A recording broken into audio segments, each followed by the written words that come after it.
So going over just to kind of, finalize this piece, whether we have a premium or a discount, we're always going to go back to face value. That's why I said, in the bonds, when you look at it, you always need to know the face value, what is the face value, the maturity amount, the notional amount. This is that 700. The issuance amount is going to be different, right? But that is what they go, that is definitely what you get paid back at the end.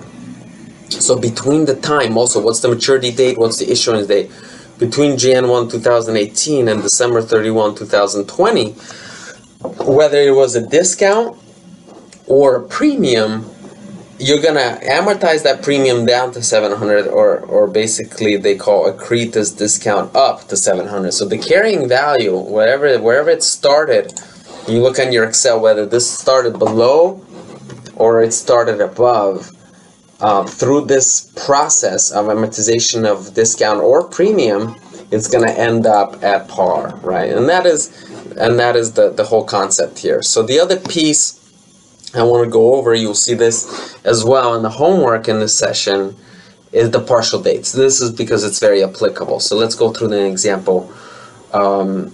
So when we're kind of going to an accounting period in between interest dates, it's necessary to record an interest that has accrued since last interest rate. So this is basically saying, even though you haven't paid the interest, what is the accrual? If your reporting period, in this case, the bond pays June 30th and December 31st, right? But when do we actually have the period? The period is October 31st. So there was an issuance of 700,000, 12% bond, interest rate of 42,000 is payable. So what happens October 31st? So we have interest expense. This is based off the effective interest. So it's only 4 out of 6 because we have those July, August, September, October. So 4 out of 6 months. So we do a partial. 2/3 of 46,991 is 31,327. And we have the discount, 2/3 of the discount. We amortize that. 2/3 of 4,991 is 3,327, and interest payable is 2/3 of the 42,000 is 28,000. So for both the issuer and the investor, they book this identical entry going, reflective of each other. And December 31st, we do a similar thing. Interest expense, we do 1/3 of that. Interest payable, right? That's from adjusting entry, right? And discounted bonds payable, 1/3 of 4,991, and then cash, which is actually received here. And this is reflective of the other one as well. So these are the partial periods that you want to see. The straight method we're actually not going to do in this situation because you don't really see it.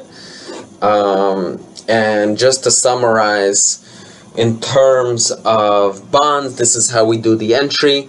And the final thing is what is included in debt issue costs. When you actually issue, there are some expenses indirectly through the underwriter who commit to purchase bonds at a set price and then resell them to the other security dealers at the public market. So there's a fee here, which is the underwriting fee, and legal and accounting fees and printing costs in addition to registration and underwriting fees. So these